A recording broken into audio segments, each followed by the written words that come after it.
Bueno, para la gente que está mirando por YouTube, lo que dijimos hace un rato y que yo me olvidé de grabar era que tenían que sí o sí ver, de sacar las respuestas de las preguntas de los trabajos prácticos de la bibliografía. Siempre, siempre la bibliografía.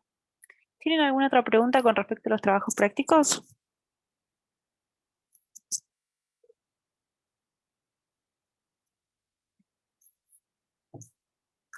¿No? Sí, dijiste que hay que entregarlos este viernes. No. Tienen que Ah, entregarlos sí o sí para el viernes de la semana que viene. Tienen que estar todos ok, entregados. ok. Quienes los entreguen hasta el miércoles de la próximo van a tener correcciones. Quienes los entreguen el jueves y el viernes no van a tener correcciones porque no llegamos a hacer las correcciones y que las puedan ver antes del parcial. Quienes la entreguen ahora hasta este viernes que ya no sé ni qué cae 18, van a tener las correcciones entre sí o sí el viernes. O sea, a menos que sea el viernes a última hora, yo voy a estar corrigiendo entre hoy, voy a estar subiendo las correcciones entre hoy, pasado y mañana, entre hoy, pasado y el viernes, todo lo que me hayan entregado hasta ahora. Si suben el trabajo el sábado, van a tener que esperar hasta el lunes, que yo pueda hacer de vuelta toda la camada de los que queden pendientes, y el lunes subo una camada más de correcciones. Y entre los que suban el lunes y el martes, para el miércoles van a tener todas las correcciones. Después de la clase que viene, que es la clase como de revisión, los voy a corregir, sí, pero quizás no los suba antes del parcial, porque voy a estar como más pendiente del parcial que de los trabajos. Recuerden que quienes no presenten los trabajos antes del viernes que viene, no la semana que viene, antes del parcial, no pueden rendir.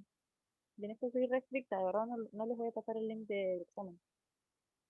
Yo tengo como todo un listado de todos ustedes, de su primer parcial, de los recuperatorios y como una presentación de los trabajos prácticos. Los trabajos prácticos no tienen nota, pero sí tienen en realidad como el tilde de lo hicieron o no lo hicieron.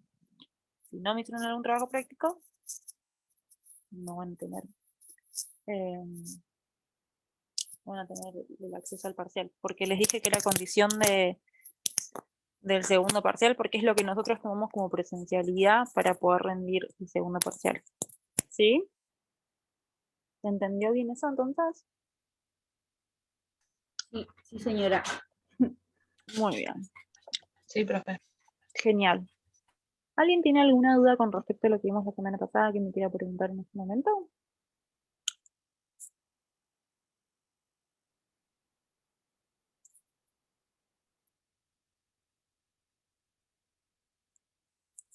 No es algo de lo que se para siempre, pero es un buen momento. Si no, tenemos el miércoles que viene para sacarnos cualquier duda con respecto a dudas. La clase que viene el miércoles va a ser una clase de dudas, de repaso, de lo que necesiten que veamos, que tengan dudas antes del parcial. Yo voy a estar eso, voy a estar para que me pregunten cosas. No vamos a dar ningún tema nuevo la semana que viene. Sí les recomiendo igual que quienes no se conecten, en algún momento vean el video que vamos a subir la semana que viene, porque quizás les saca alguna duda que no se les ocurre que tenían. Como escuchar las dudas de los otros siempre ayuda, a eso voy. ¿Sí? Bueno, vamos a arrancar.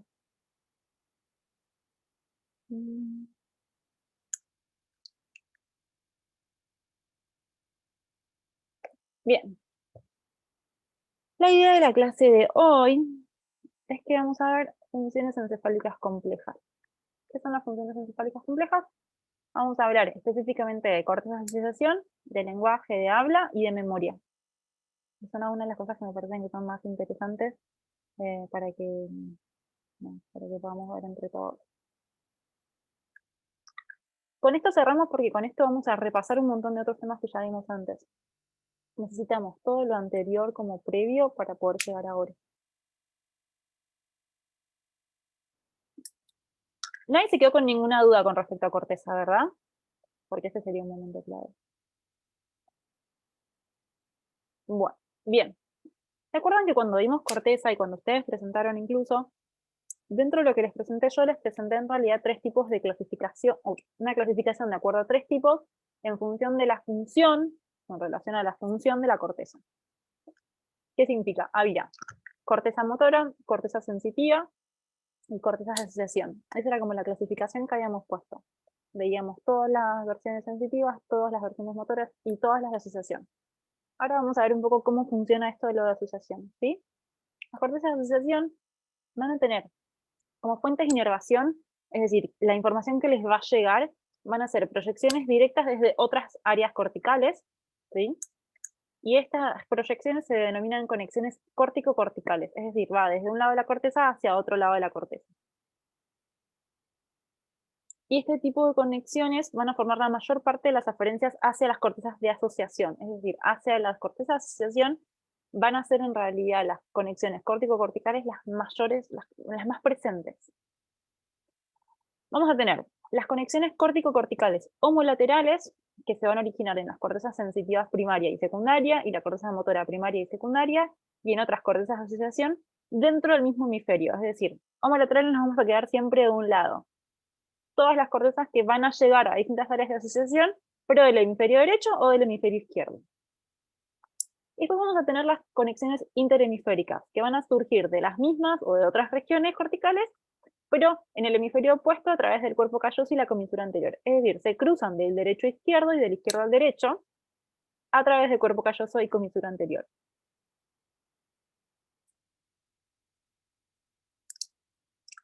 En las cortezas de asociación, vamos a ver que estas conexiones córtico-corticales van a formar como bandas o columnas separadas a las bandas de proyección interhemisféricas que van a estar interdigitadas con bandas de proyección córtico-corticales ambulaterales. Hay como una mezcla de cables acá. Esto es lo que quiero que entiendan.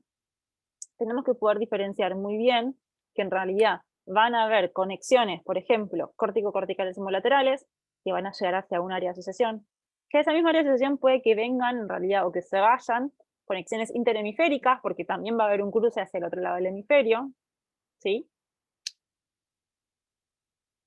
Y que todo eso va a estar también como entremezclado entre lo que van a ser las vías que van a llegar en realidad la información hacia las cortezas primarias o secundarias de lo que vaya a recibir y enviar información.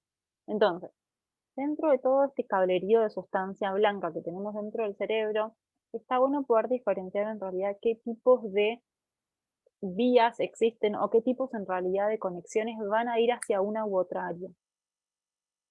¿Sí? Lo quiero explicar como en otras palabras.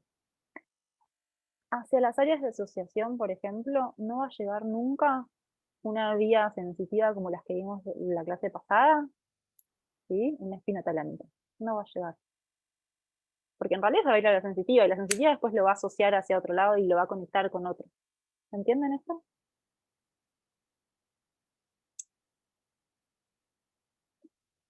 Importante. Si cada corteza de asociación, vamos a ver ahora cuáles son, van a estar definidas por un subgrupo distinto, aunque va a estar superpuesto entre conexiones talámicas, corticales y subcorticales. Esto es una frasecita prolija de lo que les acabo de decir. Va a haber un montón en realidad de cables. Está bueno que ustedes lo puedan pensar. A veces lo pensamos como en colores, como los cables que tenemos en casa, de que en realidad la información que se maneja hacia el cerebro, hacia corteza del cerebro, desde corteza del cerebro y entre corteza del cerebro, van a ser todos caminos distintos, ¿sí?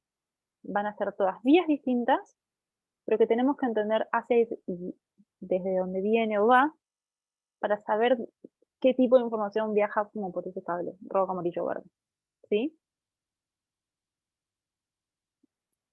Vamos a ver que en el lóbulo parietal vamos a encontrar una de las cortezas de asociación que se encarga de lo que es la atención y la conciencia del cuerpo.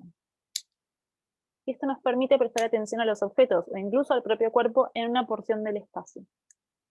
¿Y por qué me parece que es interesante que veamos esto? Alguien en un momento cuando presentaron parietal, de hecho, hablaron de algunas de las lesiones o patologías, y esto lo vamos a profundizar ahora. La cuestión es que, así como habíamos visto que hay una desigualdad o una diferencia interhemisférica y que la corteza de un hemisferio hace unas cosas y la corteza de otro hemisferio va a tener algunas diferencias, esta es una de las más importantes.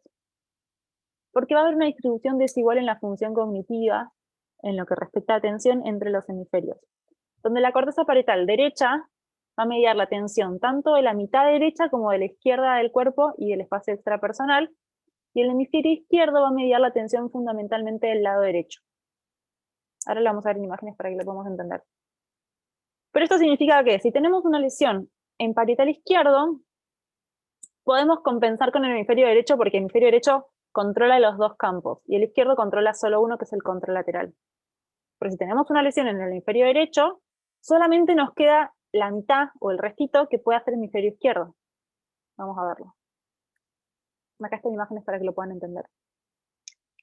Esto es lo que normalmente el cerebro puede percibir en cuanto a lo que es atención, tanto del propio cuerpo como del espacio exterior.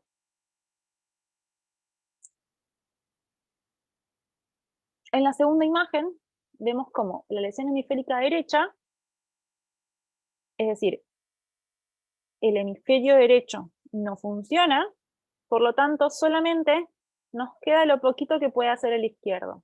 Y el izquierdo dijimos que solamente podía registrar la tensión del propio cuerpo y del espacio externo del hemicampo derecho. Yo creo que lo hago en espejo, pero ustedes me van a ver. No importa. Ven que va como cruzado. Y en el cruce que tenemos acá, en el cerebro normal o sano, el hemisferio derecho, ven que tiene líneas violetas como más gruesas, de otro color. Va tanto para la izquierda como también para la derecha. Ahora, cuando tenemos una lesión en el hemisferio izquierdo, nos damos cuenta que el hemisferio derecho igual puede ver para todos lados. La palabra ver no me gusta, pero para que ustedes lo puedan entender. Igual puede registrar y atender a estímulos externos y del propio cuerpo, tanto del hemicuerpo izquierdo como del hemicuerpo derecho. Entonces, no pasa nada, entre muchas comillas. Porque compensa eso que el izquierdo no puede hacer. Porque hace de más, por así decirlo. ¿Sí?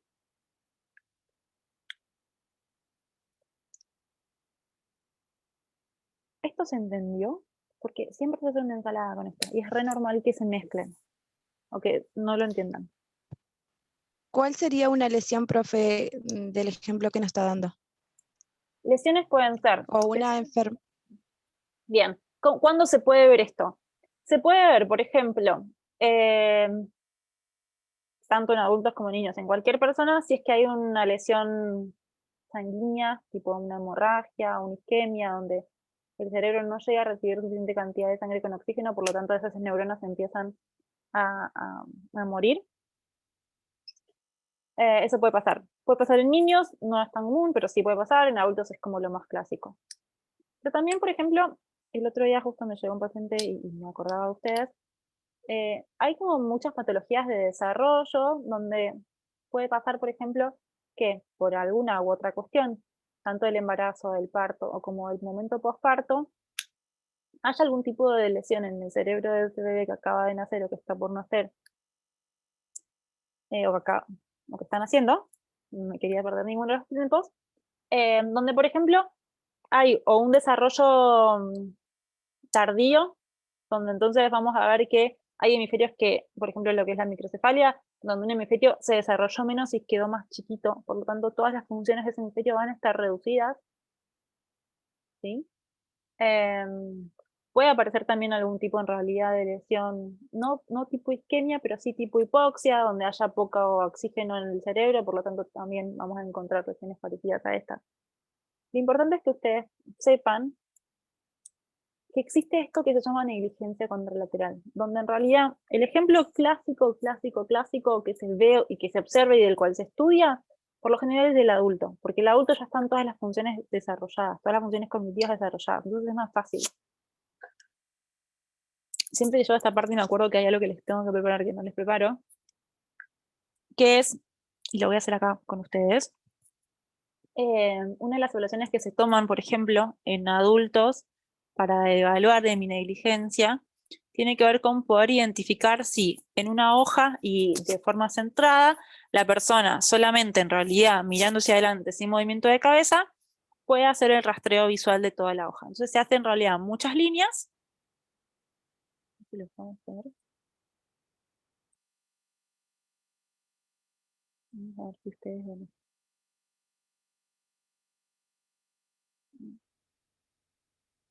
Pizarra. No, les voy a poner pizarra. Bien, les voy a poner una pizarra acá. Entonces, imaginen que se hacen un montón de líneas, las voy a hacer así nomás, rápidamente. Tic, tic, son más chiquititas, no importa. Estoy haciendo con el mouse. Donde lo que se evalúa es, se le pide a esta persona, perdón, tengo acá justo cámara, que donde vea una línea, haga una línea contraria, por ejemplo. Y es muy común que el paciente haga esto.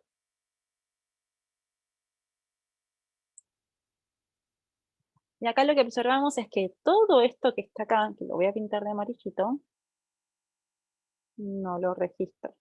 Yo estoy medianamente centrada. En adultos, ¿cómo se observa esto? Se observa.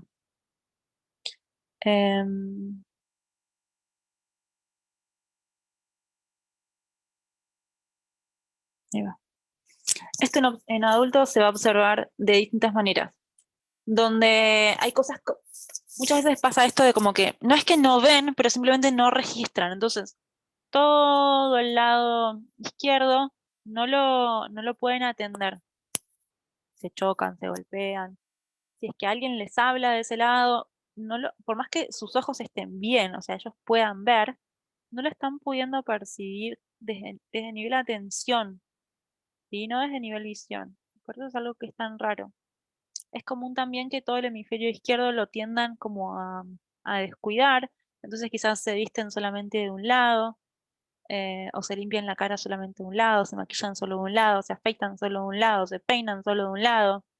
Comen también como con el de mi cuerpo derecho, y todo lo que pasa acá no lo registran. Se pueden manchar, se pueden cortar, se pueden pasar cualquier cosa y no lo registran. Algún capítulo de los de médicos en televisión, seguro que alguna historia de estas cuentan. Yo tengo el registro de uno de Doctor House, que no me acuerdo en este momento qué capítulo Profe, es. ¿me puedo preguntar algo? Sí, puedes preguntar. Yo tengo un caso cercano que en el baile es como que hace bailes para adelante, pasos para adelante, pero para los de atrás le cuesta. Ujú. Y es como que le decís y no te escucha, pero como que no te atiende. No Sí. lo hace, no lo puede hacer. Ujú. ¿Qué estaría pasando ahí? ¡Qué difícil! No te puedo dar como una reseguridad porque debería ver qué está pasando y deberíamos pensar como en la historia clínica de esa persona, qué situaciones ha vivido, pero muchas veces esas cosas se pueden dar por cuestiones de planificación motora, donde puede que entiendan lo que tengan que hacer, pero no saben cómo hacerlo, no logran hacer como ese plan motor. ¿Se acuerdan cuando veíamos corteza motora y decíamos esto de, bueno, tenemos un feedback, sabemos lo que queremos hacer, es un plan motor, vamos a esa orden, después esa información sensitiva de cómo llegó sube, se comparte con cerebelo va haciendo como algunos ajustes, ganglios basales va haciendo otros, se vuelve a dar otra orden como para volver a hacerlo, a ver si sale mejor, y este como loop continuo de voy practicando a ver si me sale cada vez mejor. Puede ser una cuestión de planificación motora, puede ser también una cuestión de ideación, y es de no puedo armar ni siquiera el plan, no puedo ni siquiera mentalizar qué es lo que me estás pidiendo. Puede ser una cuestión de equilibrio, donde en realidad se sientan muy inseguros y no puedan hacer como el caminar hacia atrás, o el baile hacia atrás, el movimiento del cuerpo hacia atrás. Puede que estar involucrado algo de eso. Puede que también haya en realidad una comprensión, una falta de comprensión de lo que le estás diciendo, y no lo sepan entender, que te escuchen, pero que no lo sepan entender. Puede ser también una cuestión de que la actividad, por ejemplo, de danza o las clases de danza implican un montón de tareas en simultáneo. ¿Y eso qué significa? Ujú. En el análisis de la actividad, que es lo que hacemos nosotros como terapistas ocupacionales, y así se los puedo plantear porque es la manera en la que lo pienso, lo que nos pasa es que hay que atender a un montón de aspectos en simultáneo. Imaginémonos una clase de danza de alguien que esté medianamente bien, no iniciando ni muy avanzado. Hay una coreografía que se aprendió o que se está aprendiendo, hay que seguir cierto ritmo, o sea, es un paso en un momento determinado, más si es en conjunto de grupo y tengo que coordinar con otros, porque no solo tengo que coordinar con mi cuerpo, sino también con el resto. Y si tengo que encima materiales, es todavía más complejo porque no es mi cuerpo con algo. va también a afectar mucho lo que es memoria. Memoria en realidad, y ahora lo vamos a ver más adelante, la memoria de la coreografía, que yo la tengo que saber toda de memoria, pero también la memoria de trabajo, que ahora cuando lo vemos, si querés, lo repasamos. Pero la idea es entender que ¿qué es lo que me están diciendo? Me dijeron que la mano derecha tiene que ir un poco más para atrás. Y cuando lo voy a hacer, tengo que recordar esa corrección, que la mano derecha tiene que ir un poco más para atrás. Y hay que ver si lo puedo aplicar en el momento exacto de cuando lo estoy haciendo. En simultáneo va a haber todo un estímulo visual y auditivo súper intenso, porque la música suele estar bien fuerte, porque estamos en un lugar que aparte nos invita a bailar y las luces estaban apagadas, a veces con mucha luz intensa, o que es una luz blanca, pero muy, muy intensa, que tenemos espejos, y ese espejo nos da un montón de información sobre nuestro cuerpo, pero también sobre todo el espacio, y la dimensión del espacio se multiplica, que tengo que coordinar mi cuerpo en el espacio con otros, por lo tanto me tengo que mover yo, pero también tengo que asegurarme que no me choque ni con la que está al costado, ni la del otro costado, ni de adelante, ni la de atrás, que tengo que atender a lo que me están diciendo a mí y a otros, y tengo que filtrar qué información tengo que retener yo y qué información tienen que retener otros. Puedo seguir todo lo que se me ocurra, porque es una actividad súper compleja. Entonces, cuando hablamos de atención, en el caso que yo les estoy presentando ahora, tiene que ver con la atención en realidad desde el registro del propio cuerpo y del espacio. Voy a hacer una cosa. Voy a dejar de compartir pantalla acá y les voy a mostrar una cosita en internet para que lo puedan ver bien.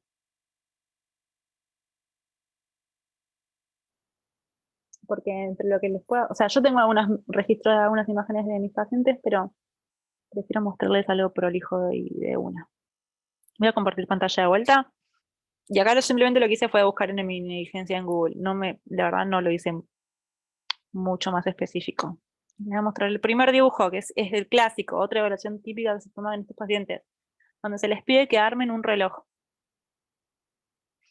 Les dan una hoja en blanco, dibuja un reloj. Y el reloj suele tener esta forma, por lo general está todo corrido hacia la derecha y no completan como la idea del círculo en la organización de los números. ¿Sí? Así se esperaría, por ejemplo, que esté y a veces así está. El otro día tomé una de estas y me dio muy parecido. Bien, el reloj es una clásica, pero les quiero mostrar otros. Esto es lo clásico también. Comen como la mitad del plato. La otra mitad o sea, no hay otra mitad del plato. Su vida es solamente mi cuerpo derecho. ¿Sí? El dibujo de la casa también es clásico. Dibuja una casa, este es el ideal, y una flor. Y hacen como todo lo que esté tirando a la derecha. No pueden registrar que hay más allá algo hacia la izquierda.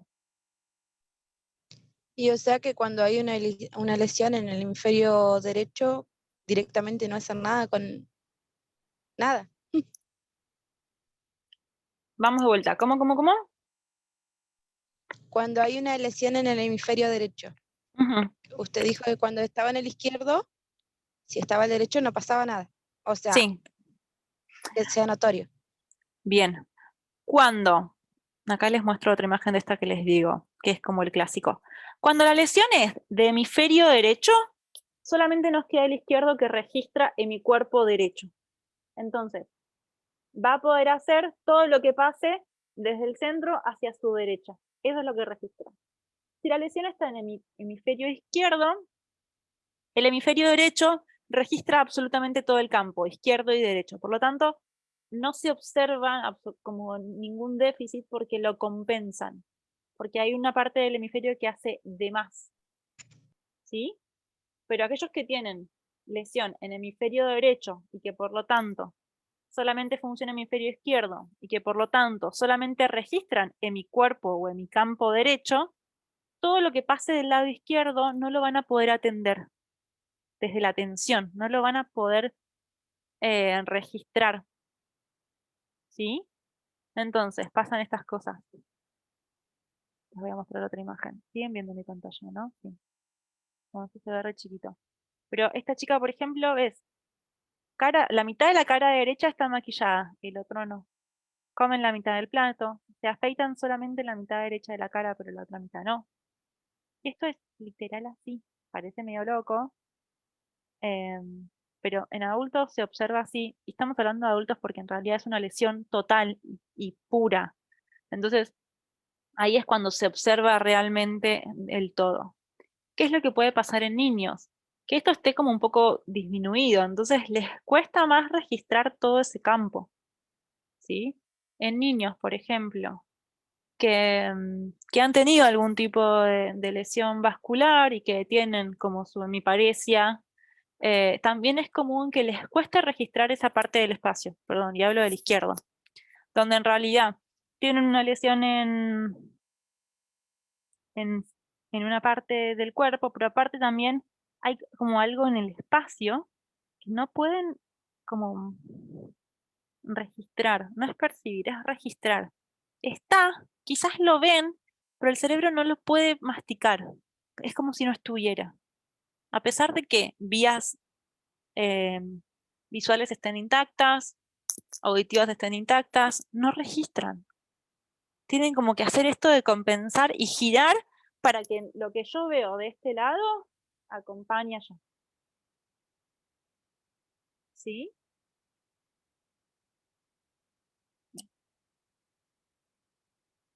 Entonces,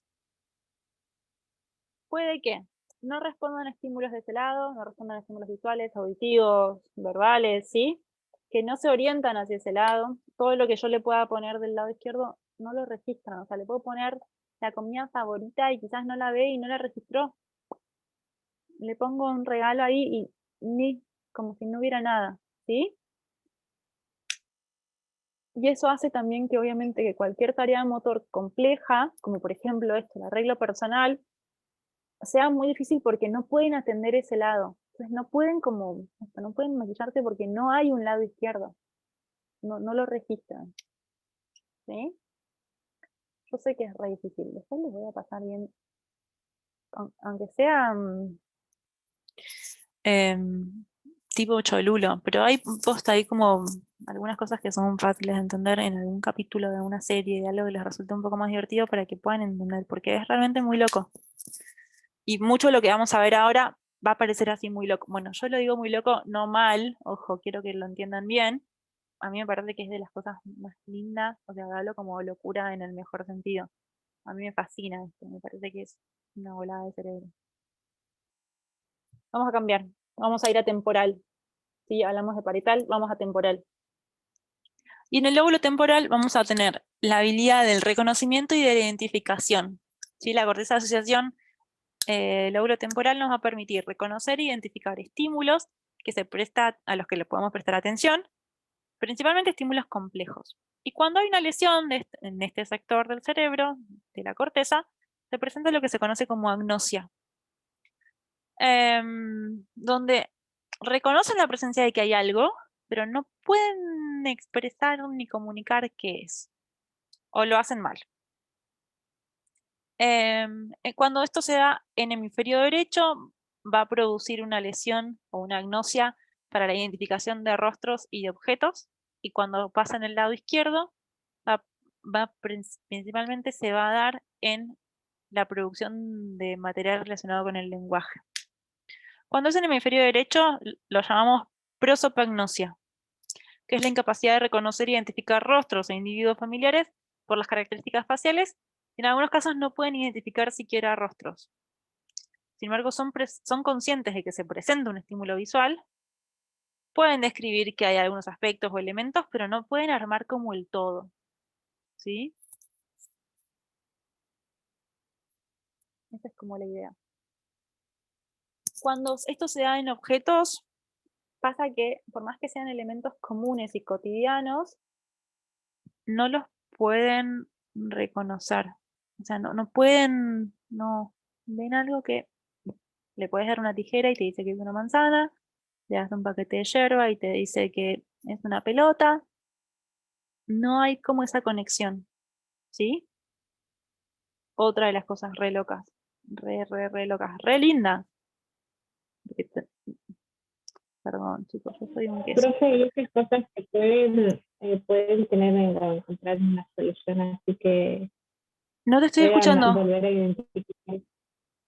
Discúlpame, Abigail, te escucho re entrecortado. ¿Me repetís?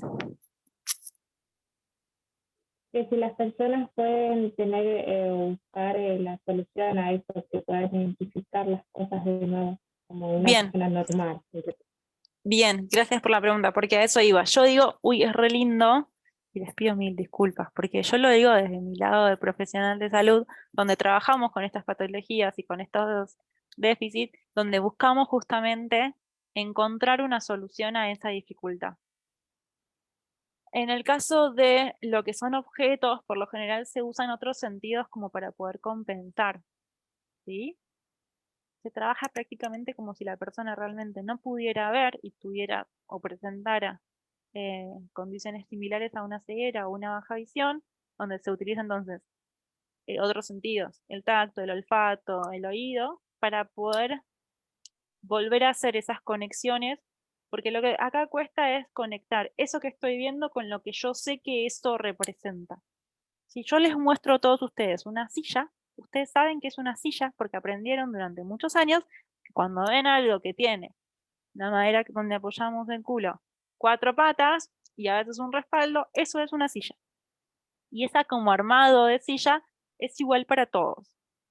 Ahora, poder ver una silla y todos reconocer lo mismo tiene que ver con la corteza de asociación en lóbulo temporal que nos permiten como unir toda esta información, la información visual, el concepto de lo que es una silla, con la palabra silla también, ¿sí? Toda esa conexión, ese triángulo tiene que ver con esto. Cuando no podemos hacer como ese camino, buscamos otras vías alternativas que nos ayuden a reconstruir lo que es la idea de silla desde otros estímulos táctiles y desde el reconstruir lo que es silla como concepto teórico y como palabra relacionado. ¿Sí? Lo que se trabaja justamente es poder hacer esta relación de nuevo. ¿Respondí tu pregunta? Sí, profe. Buenísimo. Yo tengo una pregunta. ¿Cómo ayudamos a un estudiante cuando se presenta una situación así en el salón? Porque es más o menos parecido, por ejemplo, cuando se escribe en el pizarrón y el chico no lo puede trasladar a la hoja de papel, ¿puede ser? Eso va a ser otro camino, particularmente va a ser otro camino, vamos a hablar más tarde de eso cuando lleguemos un poco al lenguaje, porque ahí en realidad, y el tema de la escritura, tiene mucho que ver con esto, y está buenísima tu pregunta, Naina, porque cuando hablamos de escritura, al momento de la clase, y incluso lo que es la lectoescritura, se ponen en juego un montón de funciones cognitivas súper complejas que se tienen que relacionar. Nosotros para poder escribir necesitamos poder escribir letras, reconocer cada letra visualmente y reconocerlas también desde lo que es el fonema, desde cómo se dice. La A es A y es A, tanto para escribir como para verla y para llamarla, pero la N se escribe como N, las rayitas de la N, pero no decimos N, decimos N. Esa diferencia entre lo que es el fonema y lo que es el grafema se tiene que poder vincular con una imagen, con un grafismo. Entonces necesitamos primero poder reconocer cómo es la forma. Después tenemos que poder hacerla, construirla, que es un poco más complejo. Y después cuando estamos en realidad escribiendo, pueden pasar dos cosas, o distintos momentos de la escritura. Un primer momento va a ser a partir en realidad de la imitación. Yo hago una línea, vos haces una línea y me mirás y ves cómo yo la hago y copias el gesto motor. Después otro momento donde en realidad yo veo una línea hecha, sé cómo se hace porque ya practiqué el gesto motor, y voy a hacer esa misma línea en esa misma dirección, con ese mismo largo, con ese mismo tamaño, con ese mismo grosor, con esa misma fuerza, más o menos. ¿Sí? Con las letras, con el armado, ese es como el inicio del grafismo, pero después con el armado de letras, yo tengo que poder a veces, poder mirar el pizarrón, retener la información de lo que estoy viendo y bajarlo. Puede que yo esté mirando hacia adelante y que la profe me diga, bueno, escriban todos, el día de hoy es miércoles 16 de junio, es información auditiva, yo tengo que poder escuchar, saber cómo se escriben esas palabras, esas letras, y poder bajarlo, retener esa información y poder bajarlo, que no es lo mismo que verlo y copiarlo. Y después pasamos a otra instancia donde en realidad no hay mucha información ni visual ni auditiva, sino que hay una pauta y yo tengo que poder cumplir esa consigna. Escribo en el día de hoy. Yo tengo que pensar qué día es hoy Hoy es miércoles, es 16, y eso lo tengo que poder bajar. Entonces, ven que es re complejo. No es tan simple escribir. Y en eso se puede sumar también todo lo que tiene que ver, ahí hablamos como mucho de lo que es memoria de trabajo y de lo que es motor, pero también se tiene que sumar lo visual, ¿sí? Yo tengo que tener en las mejores o en las óptimas condiciones posibles lo que es la percepción visual, la identificación visual, para poder en los primeros momentos de los grafismos y de los primeros armados de letras, poder darme cuenta que esa línea es vertical y no es diagonal, que eso es un círculo, no es un cuadrado, que ese cuadrado no es un triángulo.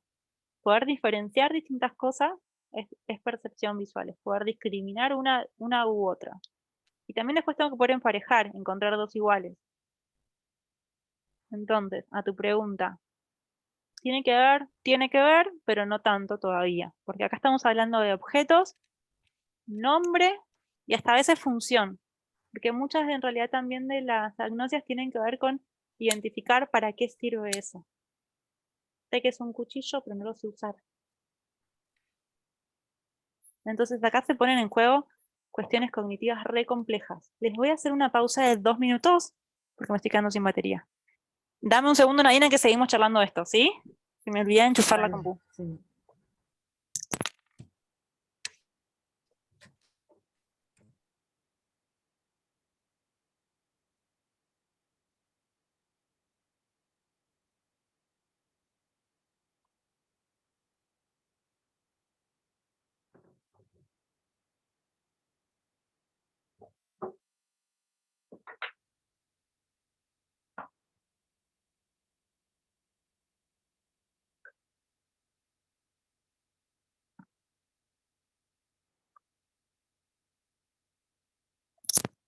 Ahí va, volvimos. Tengo batería. ¿Se entendió un poquito todo esta ensalada que les acabo de presentar? Es mi ensalada favorita igual.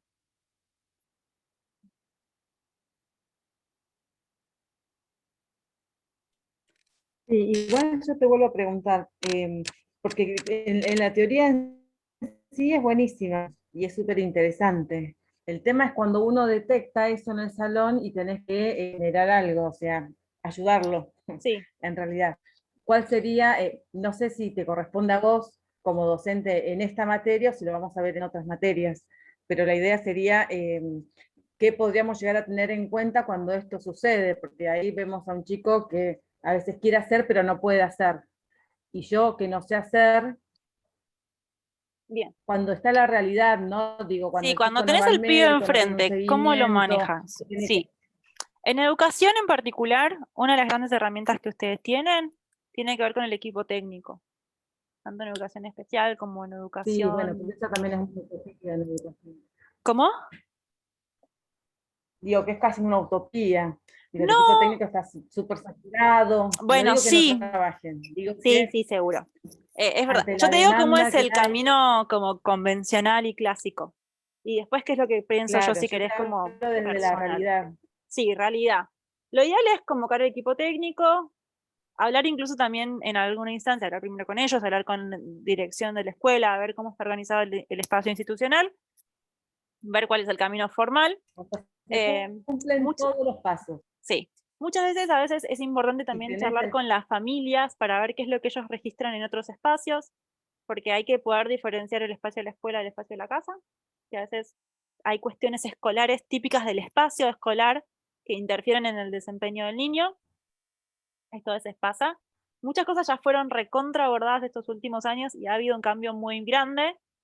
Tipo, estas aulas que antes existían, que eran como una fiesta de cumpleaños y eran Disney llena de cosas y que colgaban por el techo y que eran un estímulo visual terrible, que para algunos peques es un montón, para otros no, y lo pueden manejar igual.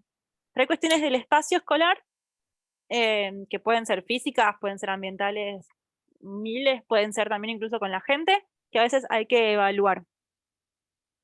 Pero charlar a veces con la familia para poder diferenciar cómo ven que pasan estas cosas en la casa y cómo pasan en la escuela para poder hacer una diferencia, me parece que es un gran punto de partida para ver si es una cuestión del espacio o no. a veces es importante cuando, y está buenísimo que me lo preguntes porque un montón de pesquisas las tienen ustedes docentes en la escuela, que comparten un montón de horas con estos peques. Y a veces llevar como la cuestión, la pregunta, che, ¿le está costando esto? ¿Pudieron hablar con el pediatra? Capaz que hacer una interconsulta está bueno, cuando a veces cuestiones escolares en equipo técnico le resultan re difíciles, y hay otros recursos que se pueden utilizar para poder acompañar desde el reconocimiento e identificar problemáticas. A veces no es una problemática y tiene que ver simplemente con un desfasaje en el desarrollo, y es darle tiempo para que el peque pueda llegar a generar ese aprendizaje y poder llevar a cabo la actividad. Y otras veces, en realidad, eso se tiene que acompañar para que se pueda hacer lo mejor posible. Es muy común que los docentes se encuentren, o sean los primeros en observarlo, porque eso, pasan muchas horas, y obviamente que ustedes no tienen ni los recursos, ni la obligación, ni el conocimiento, ni el trabajo, ni los objetivos para trabajar esas cuestiones, sino que ustedes van a acompañar otros momentos, ¿Cómo que no? pero que tiene que, para, ¿Cómo quiero enseño yo si no lo... obvio, sí, pero pará, te quiero explicar. Depende mucho de qué es lo que le pasa a ese chico. Si ese chico quizás, porque hay cuestiones que son muy puntuales, le cuesta hablar, y sí, capaz vos puedas acompañarlo, pero ese No, chico sí, necesita sí. una fonoaudióloga que lo acompañe, que sepa y que trabaje específicamente eso, ¿entiendes? Bueno, pero Porque, sí, porque a sí, eso mi es a lo pregunta que es más voy. concreta. Porque si no, me parece que lo que pasa es que está buenísimo acompañar al peque en el aula, pero hay que poder identificar realmente qué es lo que le pasa. Y ese ojo clínico ustedes no necesariamente lo van a tener desde el poder evaluar y saber cómo acompañar, porque es un montón. Hay un montón de variables de lo que puede pasar en un pequeño. Por eso es que quizás a veces hay que ver Sí, desde lo yo médico no, cuál fue su no quito desarrollo. el conocimiento del médico. Lo que mi pregunta es, cuando ese niño no tiene acceso, cuando se pasaron todas las instancias que mencionaste, el equipo técnico lo detecta, lo habla, está escrito, certificado, con los sellos de todas las instituciones, de Esquel, de Trevelin y de la provincia, Sí, y tiene una familia que no lo puede llevar a una fonoaudióloga, porque la realidad es esta, no todos los niños lamentablemente están acompañados con la familia, por diferentes motivos. Mi pregunta mía sería entonces, ¿no hago nada o cómo lo ayudo? Digo, esa sería mi posición como docente. sí. Y es Digo, re si no hago complejo. nada, no hago nada. No, no, yo no Lo creo dejo que no hay aparte que y que hacer nada. se No creo que no. resuelva. Mi Yo no creo pregunta que es el no cómo lo hacer nada, ayudo. claro, yo no creo que no hacer nada sea el mejor camino, pero porque en realidad eh, es acompañar a toda la situación. De golpe nos encontramos con un montón de actores que no pueden hacer, y es súper frustrante. Decir, bueno, el equipo técnico no puede intervenir más de lo que ya hizo, la familia no puede hacer más de lo que está haciendo, salud no puede hacer más de lo que hizo, pasa un montón de veces y hay un montón de peques. Sí creo que hay un montón de herramientas que, una vez recibidos como docentes, ustedes pueden ir sumando, que tiene que ver con encontrar distintas metodologías para acompañar distintos procesos. Hay que ver muy bien cuál es la dificultad en particular. Distinto es si la dificultad es en escribir, en agarrar el lápiz, en organizarse en la hoja, en poder escuchar, atender y bajar eso, porque puede ser, o sea, eso, el desempeño escolar es súper exigente, es una de las actividades más complejas en los niños, y hay que entender o poder saber muy bien cuál es la dificultad para saber cómo acompañar. Esa es como mi respuesta, porque no hay una receta de cómo hacer las cosas, nunca va a haber, pero No. también la respuesta que yo te puedo Pero dar sí hay tiene una que ver orientación. siempre más específico a realmente cuál es la dificultad. Hay un montón en realidad de metodologías de acompañar desarrollos de pequeños que se pueden dar tanto en espacios de salud como también que pueden darse desde espacios de educación. Yo te pregunto con toda la ignorancia, Ujú. ¿vos me podrías dar algún autor o algún texto así al que se te cruce en este momento con que hable alguno de estos tipos de metodología? No te digo la metodología es, pero que hable sobre este tipo de metodologías. Pero con respecto a qué, a qué problemática. A lo que yo te acabo de fue concreto igual, cuando Claro, vos pero tenés estudiantes que no pueden, que no pueden qué. por ejemplo, esto, que vos, por ejemplo, yo acá tengo la pantalla, el PowerPoint. Sí. Que no puedo registrar lo que está escrito en el pizarrón o en la pantalla y pasarlo a papel. Sí. Tan solo escribir, transcribir. No puedo transcribir.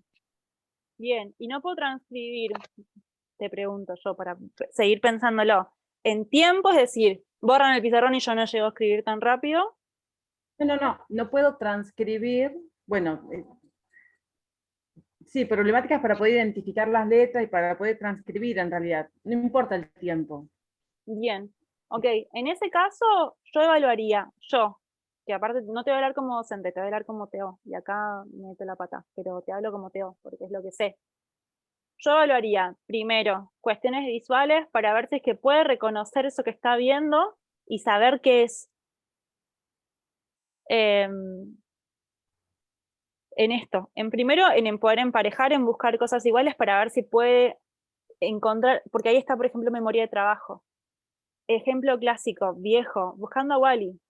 ¿Sí? Es un ejercicio de atención y de memoria re clásica. Vos tenés que recordar que estás buscando a Wally y tenés que hacer como todo el rastreo visual para discriminar un dibujo de otro.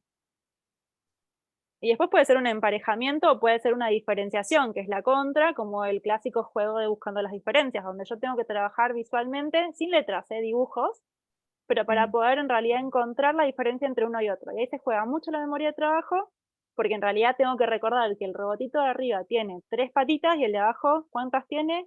Tiene la misma cantidad, y hacer como visualmente, con movimiento ocular incluso, hacer este rastreo de arriba y abajo, para primero identificar si es algo visual, y es de memoria de trabajo desde esto. Miro, y cuando yo abajo yo no me acuerdo qué estaba teniendo que hacer.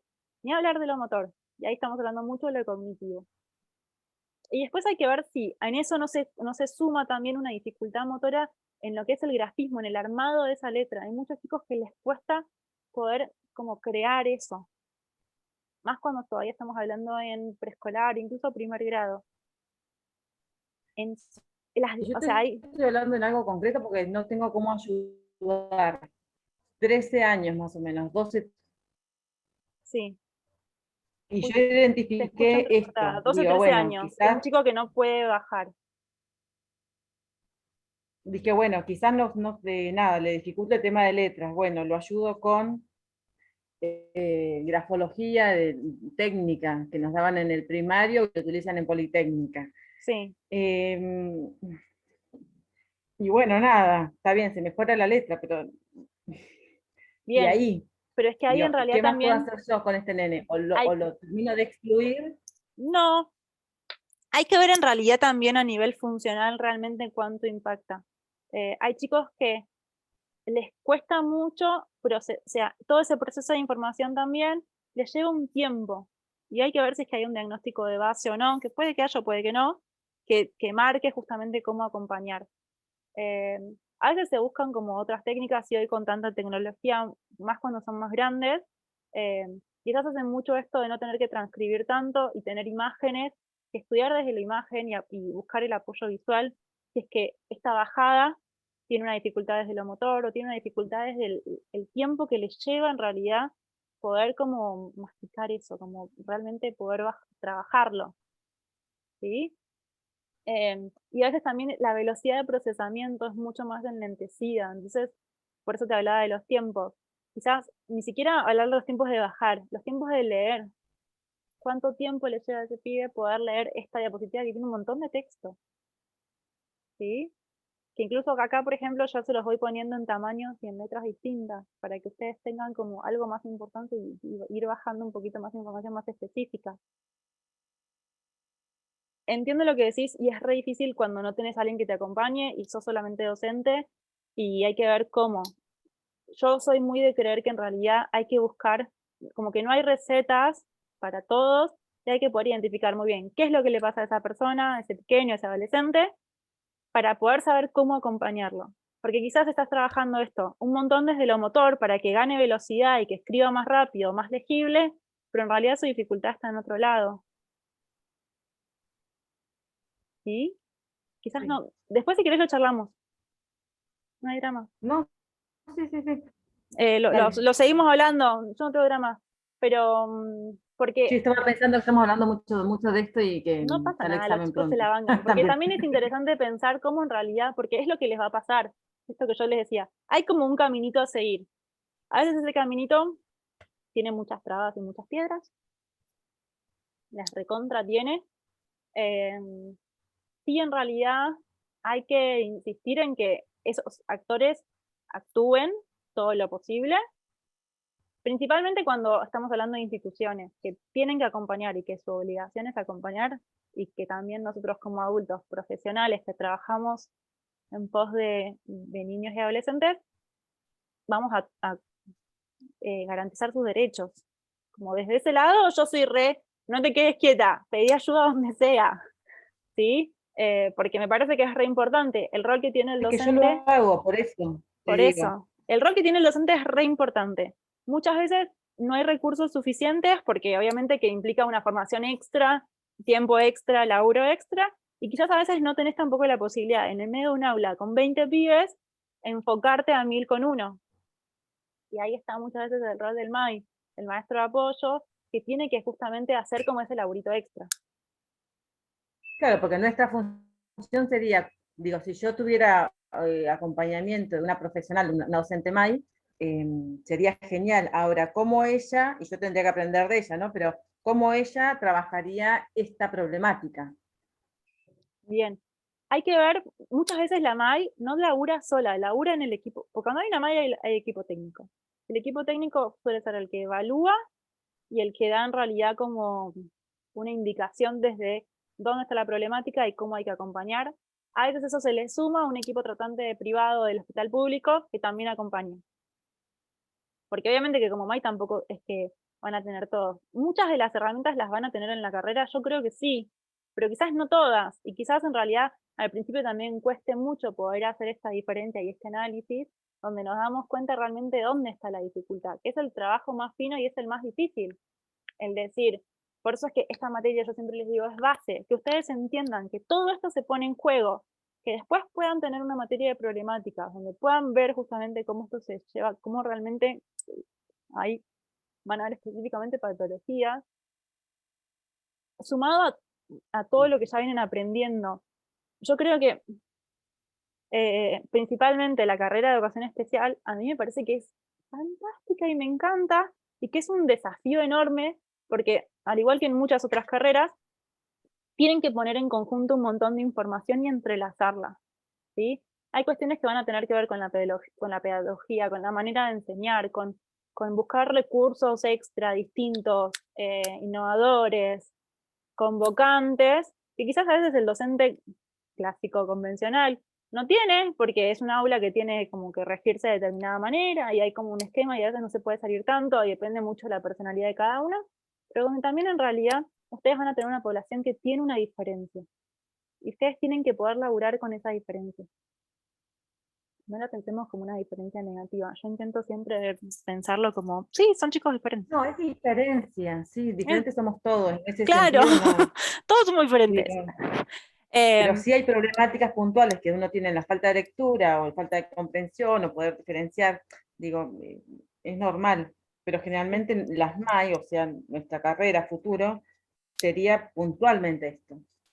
Va a ser esto, y vas a ver que a lo largo de la carrera hay un montón de herramientas que vos vas a ir recolectando, Sí. y una vez que vos te recibas vas a ir buscando cada vez más herramientas. O eso es a lo que yo apunto y les pido a todos que nunca dejen de estudiar. Porque en realidad va a haber un montón de cosas nuevas, va a haber programas de enseñanza nuevos de, no sé, de escritura, programas, millones de cosas. Basta en ustedes identificar cuáles son las que más les parecen que va a funcionar, cuáles son las que ustedes más creen, más confían. Por eso cuando vos me decís, ¿qué bibliografía, qué autor? Yo te voy a decir lo que yo creo. Quizás me cuesta mucho abrirme un poco porque, y en otros no les creo mucho. O no me gusta mucho, no me convence a mí en mi manera de trabajar. Está en realidad en evaluar y conocer un poco de todo, y eso te va a llevar tiempo de la carrera, te va a llevar tiempo del después, te va a llevar tiempo de la experiencia, y el poder decir, a mí esto me sirve, esto quizás no tanto, pero está bueno para tomar algo de acá y algo de allá. La verdad es que uno nunca se termina casando con una línea de trabajo. Intentamos siempre como buscar qué es lo que le sirve a esa persona y que nosotros seamos capaces de poder hacerlo también. Pero lo seguimos después ahí por chat, Sí, sí. por privado. Y lo charlamos en profundidad y me contás un poco más y yo no tengo drama. Quizás sí, eso, a veces cuando tenemos la posibilidad de trabajar con equipos tratantes, terapéuticos o equipos interdisciplinario, lo que tiene de valioso es que hay un montón de miradas distintas para evaluar a una persona.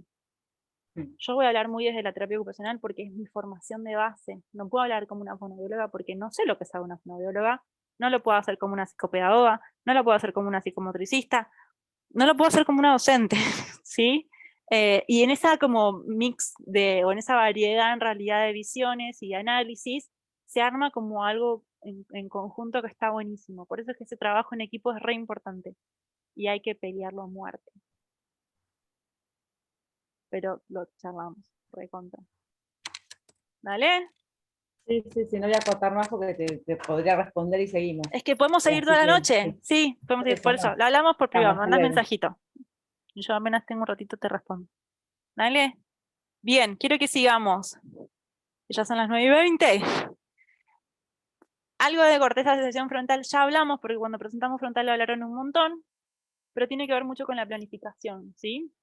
Va a integrar la información perceptual compleja de cortezas sensitivas, motoras y la ascensión parietal y temporal que ya hablamos antes, para cumplir funciones cognitivas de seleccionar, planificar y ejecutar el comportamiento apropiado y sobre todo en un contexto social determinado. Yo no me comporto igual con ustedes acá en clase, que quizás si me ven en la calle, que quizás si me ven tomando una cerveza, que quizás si me ven en el consultorio. Me manejo de maneras distintas, planifico y mi manera de desempeñarme va a ser diferente, ¿sí? Y ahora, cuando hay una lesión a nivel frontal o hay una falta de frontal, se encuentra comprometido lóbulo frontal, vamos a ver que va a haber mucha dificultad para llevar a cabo comportamientos complejos que tienen que ser apropiados en determinadas circunstancias. Eso se ve como un cambio de temperamento en el paciente adulto que ya tenía una personalidad previa y una manera de desempeñarse previa, y vemos que se comporta de una manera distinta.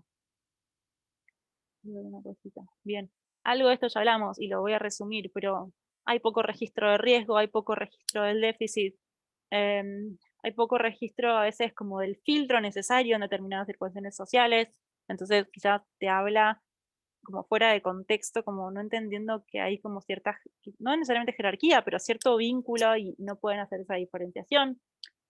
A veces hay una desorganización en la planificación y no pueden secuenciar una actividad y completarla, o no pueden organizarla, o no pueden iniciar, o no pueden terminar, y lo que se les ocurra. Es de lo más complejo el lóbulo frontal. Con respecto a lo que es lenguaje y habla, vamos a avanzar con esto. Cuando hablamos de la capacidad lingüística que tenemos como humanos, va a depender de muchas áreas especializadas de la corteza de asociación de temporal y de frontal. En la gran mayoría de las personas, estas funciones primarias del lenguaje se van a localizar en el hemisferio izquierdo, donde las conexiones entre los sonidos del habla, esto que estoy diciendo yo ahora, y los significados, que es lo que ustedes están escuchando, van a estar representadas en la corteza temporal izquierda, y el circuito para las órdenes motoras que organizan la producción de las palabras, la posibilidad que yo pueda modular de forma significativa, se va a encontrar fundamentalmente en corteza frontal izquierda. Y después tenemos que para los aspectos léxicos del lenguaje, es decir, el contenido emocional, el afectivo del habla, va a estar gobernado por la parte del hemisferio derecho, ¿sí? La entonación, la emoción que yo le pongo al hablar. Y acá podemos ver una imagen de lo que es, esto va a ser hemisferio izquierdo. Vamos a encontrar en celeste corteza motora primaria, en rosado corteza somatosensitiva primaria, en violeta lo que es área de Broca, en celestito lo que es área de Wernicke, y acá en este color que debería ser otro, corteza auditiva primaria. En naranja, corteza visual primaria, vamos a ver que va a haber un nexo entre estos dos, entre la auditiva y la visual. ¿Por qué? Porque la representación cortical del lenguaje es distinta a la que participa en el control motor de la laringe, la faringe, la boca y la lengua cuando hacemos la producción de sonidos de habla. Y la representación cortical es distinta de los circuitos que van a subyacer a la percepción auditiva de las palabras habladas y la percepción visual de las palabras escritas en lo que es corteza auditiva y visual primaria, pero que a su vez van a estar relacionadas. Son como dos vías distintas, ¿sí? Quiero que entiendan esto. Una cosa va a ser escuchar palabras, entenderlas, otra cosa va a ser mirar palabras, entenderlas, y otra cosa va a ser poder hablar. Y otra cosa va a ser el lenguaje, como concepto, que es como lo más difícil a veces de entender. Pero quiero que entiendan que la función va a ser utilizar símbolos para poder comunicarse. Estos símbolos van a ser signos hablados y oídos, escritos y leídos, o puede ser también por lenguaje de señas, gesticulados, visuales, ¿sí? Hay como muchas maneras de poder comunicarse. Cuando hablamos de la representación simbólica, y esto algo ya lo veníamos hablando un poquito antes en esta charla que tuvimos con Naina, tenemos que obedecer un conjunto de reglas para utilizar estos símbolos, que va a ser la gramática, que es la que nos organiza la manera de representar esto que estamos diciendo o escribiendo, de ordenar los símbolos para generar un significado útil, es decir, la sintaxis, y de dotar las palabras de la valencia emocional apropiada, que va a ser la prosodia. Estos son factores importantes y van a ser fáciles de reconocer independientemente del modo particular de representación y expresión. Esto se va a dar tanto de forma escrita, tanto de forma hablada o incluso de forma gestual, ¿sí? Como la organización de todo esto es súper importante. Ahora, ¿qué es lo que pasa cuando hablamos de lesiones en el lenguaje? Una cosa va a ser la capacidad de mover los músculos de la laringe, la faringe, la boca y la lengua, que puede verse comprometida, pero que no necesariamente va a abolir la capacidad de utilizar el lenguaje hablado para comunicarse, ¿sí? Puede que haya un déficit motor importante, pero que igual uno se pueda comunicar. Más difícil, sí, pero no necesariamente que lo imposibilite. Lo podemos diferenciar como distintas variabilidades. El daño en las vías auditivas quizás puede impedir la capacidad de oír, pero no necesariamente va a interferir en las funciones del lenguaje por sí. Vamos a tener muchos individuos que desarrollan sordera parcial o total en una fase avanzada de la vida y que igual pueden comunicarse, ¿sí? Ahora, cuando el daño se da en regiones encefálicas específicas, donde se comprometen funciones esenciales del lenguaje, pero dejan intacta la infraestructura sensomotora de la comunicación verbal, como en el caso de las afasias, va a ser distinto. Cuando tenemos una afasia, se va a disminuir o se va a anular la capacidad de comprender o de producir el lenguaje, pero sin alterar la capacidad de percibir los estímulos correspondientes, ¿sí? O de producir las palabras, desde la producción motora o desde la percepción auditiva, pero sí va a afectar un poco o mucho, dependiendo del grado de lesión, la capacidad de comprender y de dar una respuesta. Entonces, también puede pasar, no es tan común, pero puede pasar. Gracias en el desarrollo de algunos pequeños nos damos cuenta de que cuando hay alteraciones de la comunicación o del lenguaje, hay gente que carece de la capacidad para reconocer o emplear el valor simbólico de las palabras, ¿sí? Son a veces personas que hablan como muy robotizadas. Y eso les va a privar de la comprensión lingüística, de la organización gramatical y la sintáctica, y de la entonación apropiada para poder distinguir un lenguaje, digamos, normal de uno patológico.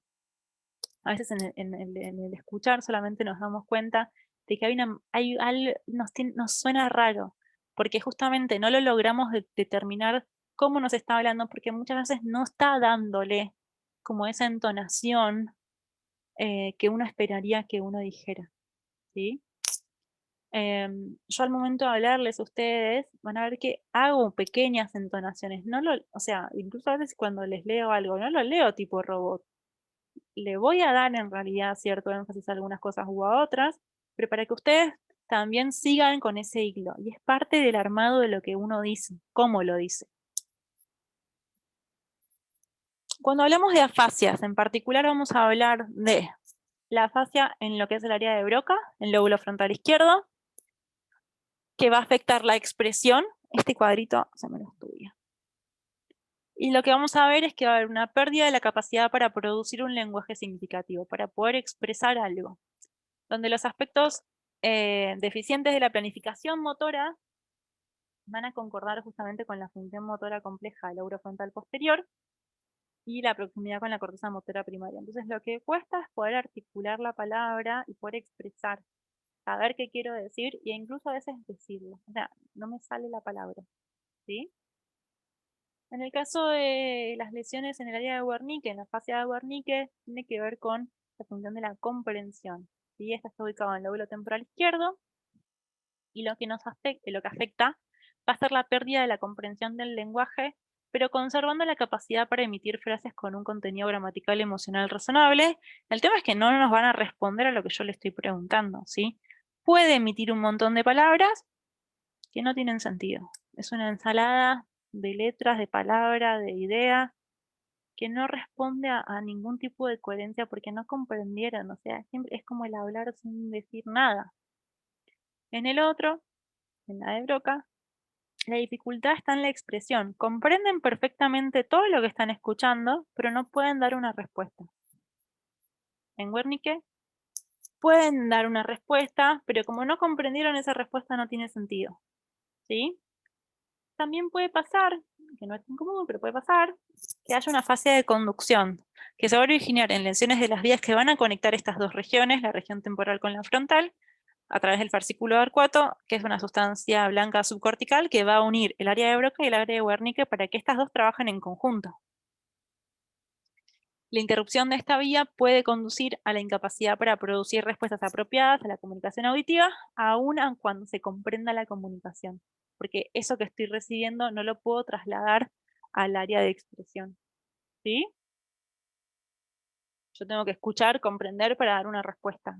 Si yo escucho bien, pero esa información después no la conecto con el área de Broca, que es la de expresión, no le llega esa información, por lo tanto no puedo dar una respuesta acorde. Entonces, ¿qué es lo que vamos a evidenciar? En las afasias de Broca, que dijimos que eran las de expresión, vamos a encontrar palabras vacilantes, tendencia a repetir frases o palabras, con perseveraciones, con repeticiones constantes, una sintaxis desorganizada, una gramática desordenada, una estructura desordenada de las palabras individuales y una comprensión que funciona perfecto, pero que a veces solamente pueden responder por sí o por no, como automáticos o señalando, pero que no pueden armar en realidad palabras y frases. En el caso de la fascia de Wernicke, va a haber una palabra fluida, va a haber poca repetición espontánea, va a haber una sintaxis adecuada, una gramática adecuada, pero las palabras van a ser artificiales o inapropiadas, a pesar de que la comprensión, porque la comprensión está afectada, ¿sí? Está justamente, es lo que genera la dificultad. ¿Hasta acá vamos bien? ¿Los tengo a todos o algunos los perdí? Vamos todos, se fue mucha gente, pero seguimos acá, seguimos al pie. Vamos con el último tema que quiero que veamos hoy. Nos quedan 5 diapositivas, esto es cortito. Vamos a hablar de memoria, ¿sí? Cuando hablamos de memoria, vamos a hablar de la capacidad para almacenar información provista por la experiencia y recuperar gran parte de ella a voluntad. Sin esta capacidad, muchas funciones cognitivas no se pueden desarrollar. Algo de esto veníamos charlando en estas preguntas que han surgido a lo largo de la clase. Vamos a entender que el aprendizaje es el nombre que se le da al proceso por el que el sistema nervioso va a adquirir nueva información que se observa mediante cambios de comportamiento. Es decir, el sistema nervioso recibe nueva información, lo logra procesar y generar un cambio. Eso es aprendizaje. Aprendizaje es saber hacer un círculo, saber andar en bicicleta, saber agarrar un tenedor bien y de golpe poder empezar a pinchar y de golpe poder agarrar un cuchillo bien y de golpe poder empezar a cortar. El hecho de que yo pueda incorporar nueva información y generar un cambio en mi comportamiento a partir de esa nueva información. La memoria se va a referir a la codificación, al almacenamiento y a la recuperación de esa información aprendida. ¿Sí? Es lo que ustedes hacen cada vez que rinden un parcial conmigo. Que tienen que ir un poco a esa memoria, a eso que almacenaron y poder recuperarlo. Pero para eso antes tienen que hacer este concepto que me parece que es tan clave, que es la codificación. Es poder entender de qué estamos hablando. Para poder guardarlo en nuestra cabeza, si no es muy difícil. Vamos a hablar de dos sistemas cualitativamente diferentes en cuanto al almacenamiento de la información. ¿Cómo almacenamos esa información? Una va a ser la memoria declarativa y la otra va a ser la memoria no declarativa. En la memoria declarativa, el almacenamiento y la recuperación, obviamente, del material va a estar disponible para la conciencia y puede expresarse mediante el lenguaje. Ustedes dando una clase sobre el tema de días. ¿Sí? Ahora, la memoria no declarativa, también llamada memoria de procedimientos o memoria procedural, no se encuentra disponible para la conciencia, a menos no en todo detalle. Estos tipos de memoria van a implicar habilidades y asociaciones que en su mayor parte son adquiridas y recuperadas a nivel inconsciente o subconsciente. Entonces, cuando hablamos de memoria declarativa, vamos a hablar de aquella que está disponible para la conciencia y van a ser, por ejemplo, episodios diarios que ustedes puedan contar qué fue lo que hicieron hoy, qué fue lo que hicieron en sus vacaciones cuando se fueron a Brasil, de palabras y sus significados, que es esto que vamos almacenando, ¿sí? Todo este vocabulario y lo que eso significa.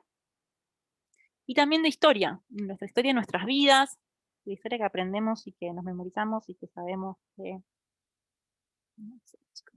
en marzo de 2020 llegó a Argentina el virus de COVID y podemos relatar todo lo que pasó el último año. Como vivencia, como haberlo leído, o ponerse a estudiar historia griega, qué sé yo. Y cuando hablamos de memoria no declarativa, dijimos que por lo general no estaba disponible para la conciencia o que no se puede adquirir en tanto detalle. Y vamos a hablar de habilidades motoras, de asociaciones, de señales de imprimación, de habilidades para la resolución de rompecabezas, por ejemplo, ¿sí? O de problemas.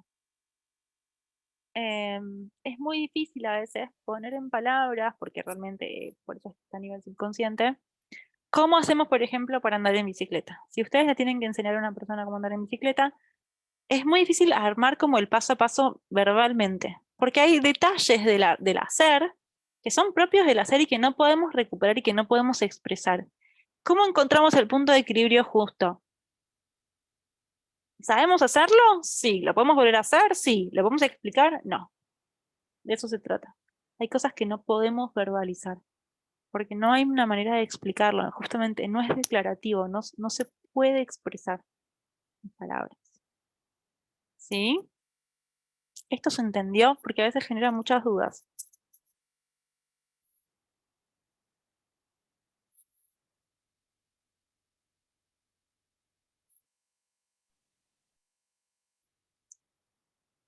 ¿Alguien tiene alguna pregunta? Es un gran momento. Sí, sería la respuesta.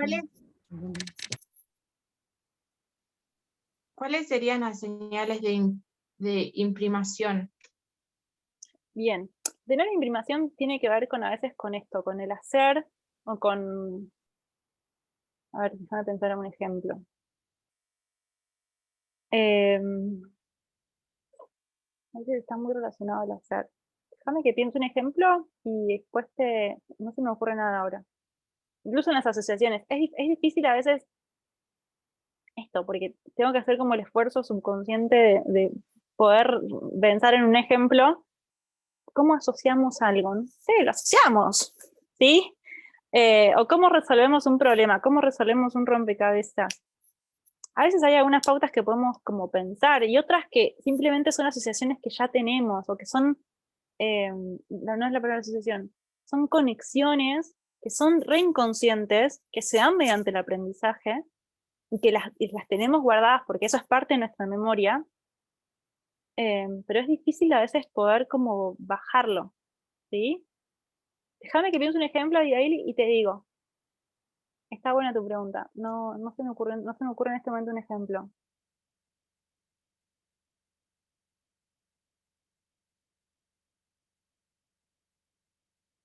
No se me ocurre. ¿A alguien se le ocurre? No. ¿Alguien leyó el texto? No. Seguro.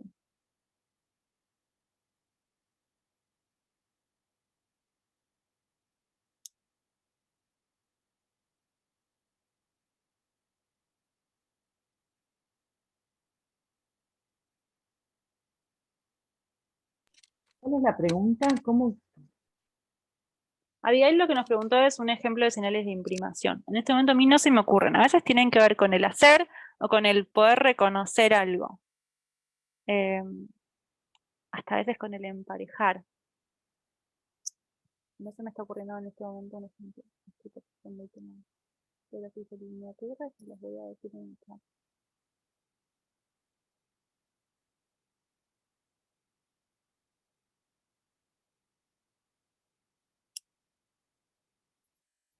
Tiene que ver, no es propiamente la palabra asociación, tiene que ver con, ¿cómo explicarlo? Uno lo leí, Poder, pero volvés a la diapositiva para poder leerlo. está ¿Volvés hacia acá, atrás? es justamente, acá en realidad acá en la no declarativa no lo habla en particular, está como ejemplo en la siguiente, pero tiene que ver a veces con, no quiero decir asociación porque asociación es otra cosa, sino con esto de poder como emparejar o de poder asociar, poder vincular una cosa con otra. A veces tiene que ver con el hacer, puede ser un estímulo visual, puede ser algún estímulo verbal.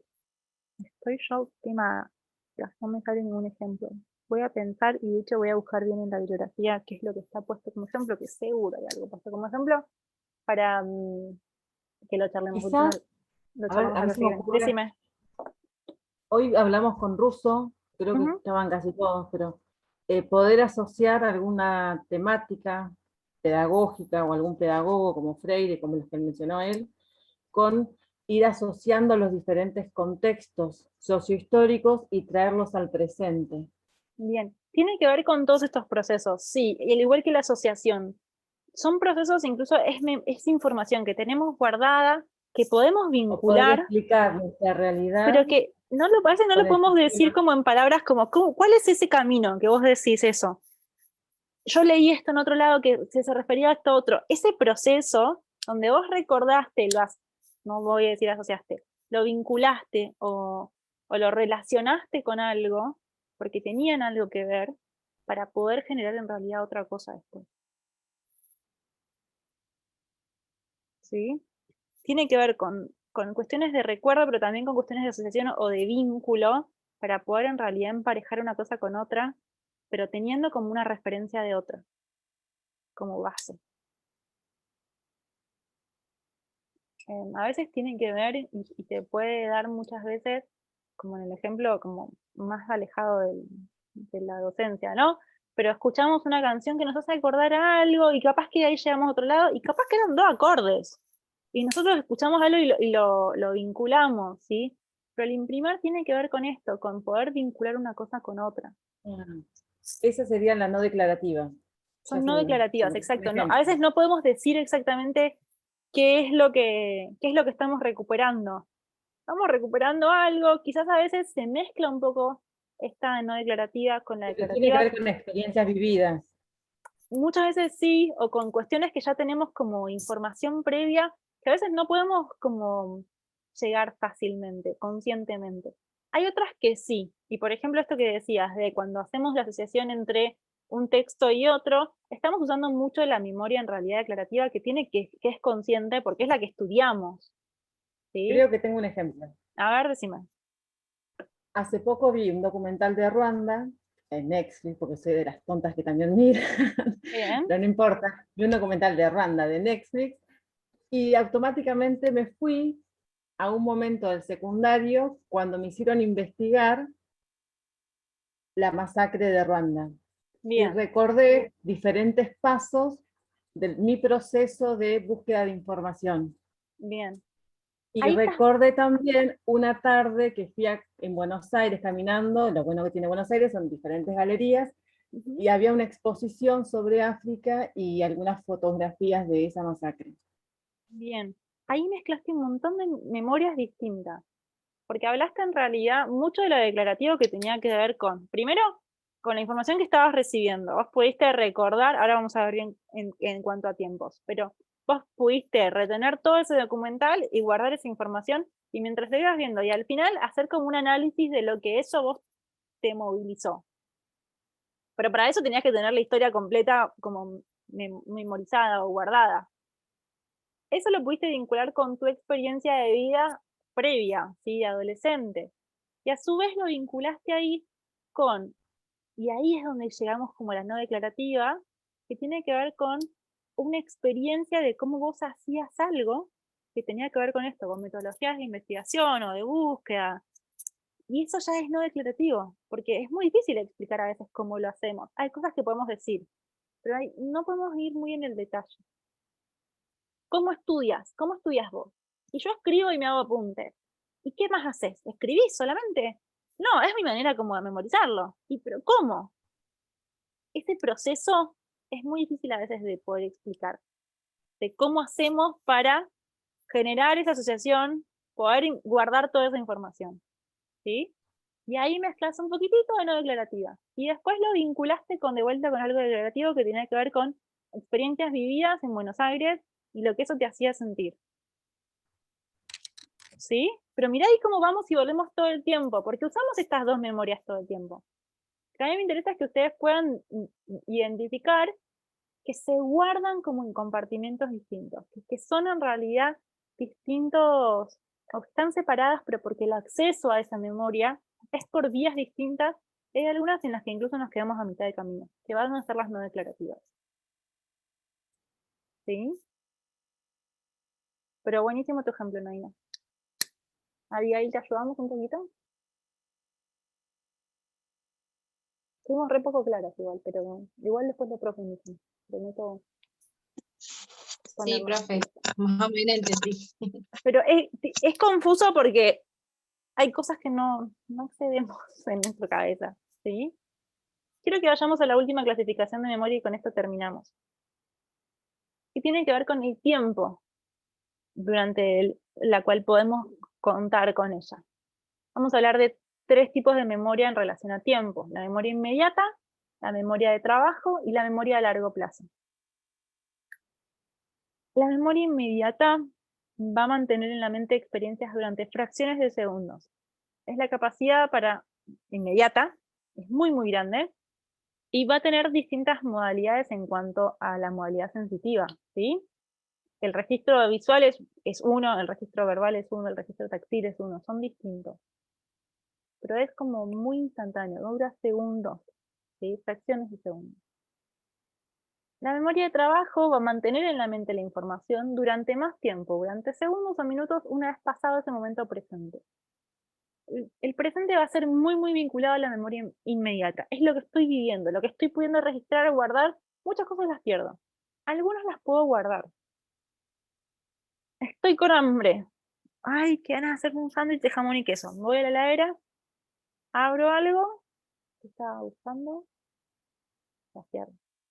Mi memoria de trabajo, 0, porque yo sabía que iba a buscar algo, pero ay, me olvidé que a veces la memoria de trabajo está muy interferida con nuestro nivel de desempeño dependiendo de cómo estamos. Si estamos muy cansados, nos solemos olvidar más las cosas, por ejemplo. Pero porque no podemos retener esa información tanto tiempo. Si es inmediato, capaz que sí. Veo un paquete, lo abro. Pero si tengo que moverme y tardo un poquito más de los segundos, capaz que no aguanto. Y estamos perdiendo mucho esta memoria de trabajo aparte, porque la tecnología nos hace que tengamos más facilidades. Y en esto les doy como el claro ejemplo de cómo a veces, por ejemplo, nos dicen, bueno, tenés que acordarte de este número de teléfono, estoy acá. Si no tenés algo para anotar, acordate, 450482. ¿Cómo de vuelta? 4508, ay, ya me olvidé. ¿Sí? Antes incluso reteníamos un montón de información más a largo plazo, y ahora vamos a la memoria de largo plazo. Es la retención de la información en una forma más permanente, en el almacenamiento durante días, semanas o incluso durante toda la vida. Ya nos olvidamos, y hablo con las que son más grandes, no las tan pequeñas, lo que es acordarse un número de teléfono de memoria. A mí eso me parece re loco, porque me pasa, por ejemplo, que en la casa de mi papá, de la cual yo vivo ahí desde que viví ahí desde que tengo 5 años, al seguir viviendo, tenemos el mismo teléfono desde ese momento. O sea, corría el año 1995-96. Y el teléfono es el mismo. Y yo me lo aprendí desde muy chica, porque no lo pedían en la escuela, no me acuerdo. Sigue siendo el mismo. Yo sé cuál es el número de teléfono en la casa de mi papá. Ahora, me preguntás mi número de celular y dudo un poco. El número de marido, no lo sé. No me sé los números de teléfono de nadie. que el de la casa de mi papá, y creo que el teléfono celular de mi mamá porque no lo cambió nunca, también otra que lo tiene hace años. Pero no sabemos teléfonos de memoria, son muy poquitos. Y antes era re común aprenderse como los teléfonos, porque no siempre tenías papel y porque los usabas un montón. Ya no los usamos tanto. Ahí no, tranquila, vaya, no hay problema, ahora terminamos. Entonces, esta información antes la solíamos retener más, y hoy por hoy la verdad es que no es una información que estemos guardando, guardamos otra información. Anda tranquila, de verdad, no hay problema. Nos pasa, por ejemplo, que nos acordamos qué series vimos, pero no nos acordamos un número de teléfono. Y tiene que ver con nada, las vivencias distintas de cada época, ¿sí? Pero ahí vamos a guardar memoria de largo plazo, la que nos dura durante varios días, semanas, vida, ustedes estudiando esto que van a poder registrarlo y guardarlo y cuando necesitan puedan volver. Y eso es todo. Bueno, no, mentira, acá estaba el último día, pues me olvido. Vamos a hablar un poco de cómo se adquiere cada una. Cuando hablamos de la memoria de corto plazo,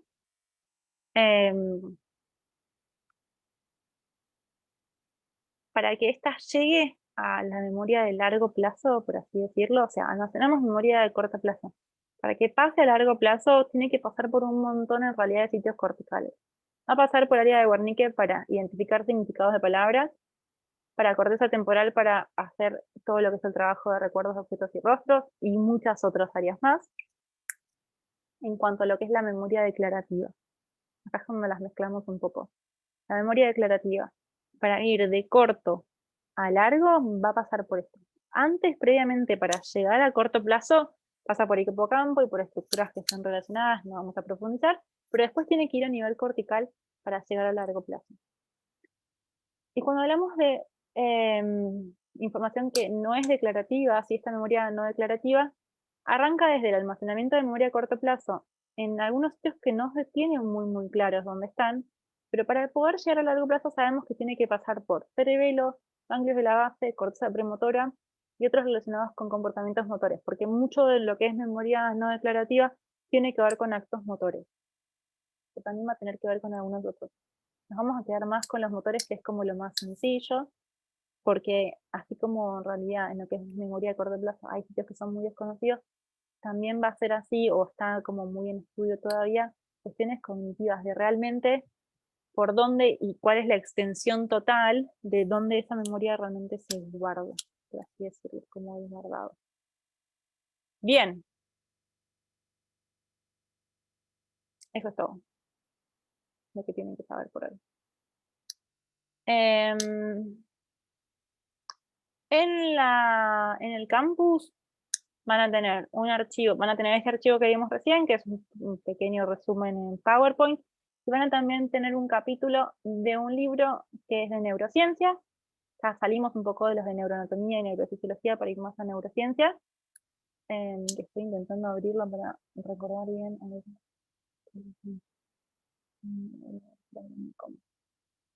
Tengo un montón más.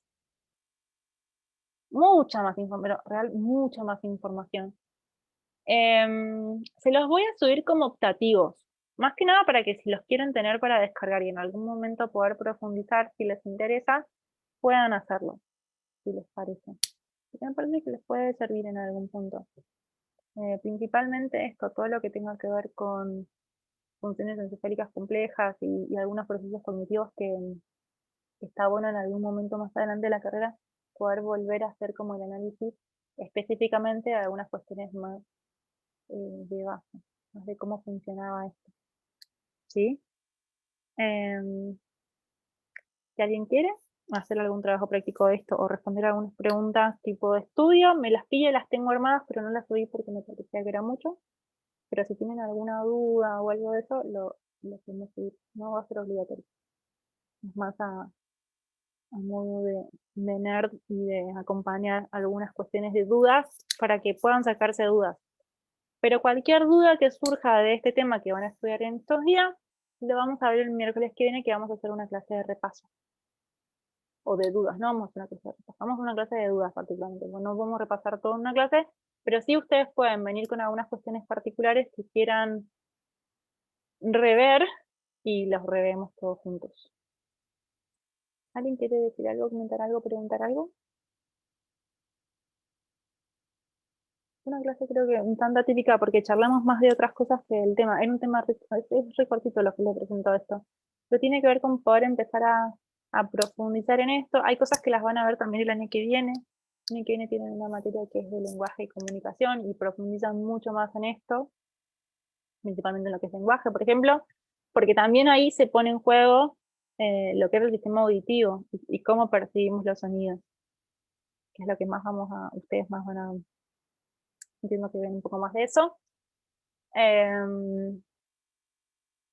Yo les doy siempre, porque te doy mucha bola, no se olviden lo visual en cuanto a lo que es lenguaje escrito, porque me parece que es re importante y es uno de los aspectos que a veces se queda como perdido, el poder leer o el poder ver y reconocer lo que estamos viendo, que a veces hace que sea tan difícil, ¿no? Los momentos de aprendizaje de lectoescritura. Ay, eso es todo. Nada, vayan a descansar, terminen de hacer los trabajos prácticos, armen su listado de preguntas para la semana que viene. El viernes es el parcial. Va a ser igual que la otra vez. Les voy a pedir que me manden un mail. O en realidad ya los tengo, pero bueno, si quieren mándenme un mail, ahí verán. Les voy a mandar a todos los que tengan que rendir. Les voy a mandar a todos los que hayan presentado los trabajos para rendir. Si no presentan los trabajos, de verdad que no les va a llegar el mail con el link. Y van a tener que hacer todo para el recuperatorio y van a rendir recuperatorio. Que eso de hecho es una cuestión de amor a ustedes, porque no deberían ni siquiera los recuperatorios, es como que no hubieran venido a clase. Viernes de 18 a 22 horas, los hacen, los corrijo, se los mando ese mismo día, o esa misma noche en realidad. Se acabó el cuatrimestre, chicas. O sea, literal, hoy acá, ahora en este momento, acabamos de terminar la materia. Aunque no lo puedan creer. El lunes de feriado, aprovechen para estudiar las que puedan. ¿Qué les pareció hasta acá la materia? O sea, hasta ahora, que es todo. Díganme dos cosas. ¿Les gustó, no les gustó? ¿Me odian, no me odian? A mí me gustó, me hubiera Interesante. gustado que sea todo el año. Bien. Me gustan esos temas. Sí, nunca vamos a hacer todo el año porque técnicamente no se puede, pero aparte si no sería re denso. Chicas, ¿saben lo que es rendir todo esto en un final? Que lo expandimos y lo profundizamos. No quieren hacer todo el año, yo sé lo que les digo. Que nos quedamos así acá, como sobrevolando un poquitito. Mi idea es que se queden con intrigas, con sensación de que hay un montón más para saber, con cuestiones que van a profundizar a lo largo de la carrera. Que si alguien tiene alguna cuestión que me quiera consultar dentro de lo que yo las pueda acompañar, que obviamente es un lugar personal, y esto es muy, muy personal, siempre saben que me pueden escribir, algunos le tengo que responder algún mensaje todavía, con Daina después voy a seguir charlando, pero posta que me parece que está bueno. Yo siempre quiero como sembrar esa semillita de, uy, qué interesante, porque a mí me parece que son cosas re lindas, a mí me encanta. Cuando llegamos a este punto de la materia, yo digo, es posta muy flashero, esto que decíamos, creo que la clase pasada, qué loco que funciona todo tan perfecto, o sea, real, es como, ay, tan lindo. Yo quiero que tengan esa sensación de, che, qué loco, y aprendí un poco de todo esto, que tiene que ver en realidad con también tener esta información de base, no es necesario que después se la sepan recontra memoria, pero que entiendan algunos conceptos que van a hacer, y que después entiendan cómo otros procesos pasan y funcionan y se dan, y cómo poder acompañar esos procesos. ¿Sí? No doy por finalizada la materia porque después sí tenemos un encuentro en el que podemos charlar, en el que también vamos a seguir como, es más tipo café y encuentro, que son las últimas clases que nos juntamos como para que se saquen cualquier duda de los finales, de los recuperatorios, cualquier duda de la materia, cualquier duda de la bibliografía, cualquier duda que tengan como más para adelante, donde yo también más adelante les voy a pedir que me vuelvan a completar un formulario como el que hicimos al inicio de la materia, para que me den sus ideas, recomendaciones, opiniones y experiencias que me sirve para otros alumnos y saber en realidad qué les sirve, qué no les sirve, qué les gustó, qué no les gustó, qué mejorar, qué no mejorar, qué seguir así, qué cambiar, porque me parece que es un proceso re dinámico que se da entre alumnos y docentes y está bueno, nada, siempre yo apunto a seguir creciendo y a enseñarles de la mejor manera que pueda y a darles todos los recursos posibles. Este año, por ejemplo, sumamos los trabajos prácticos obligatorios, porque muchos me pedían como que querían corregirlos y querían en realidad tener como un feedback, me pareció que estaba buenísimo. Me lleva 3 veces más de tiempo y a veces me demoro un montón, pero la idea es como poder acompañarlos en lo que necesiten. Así que, 9:57, les deseo buenas noches, que estudien mucho y que cualquier cosa me escriban, ¿sí? Buenas noches. Buenas noches. Chao.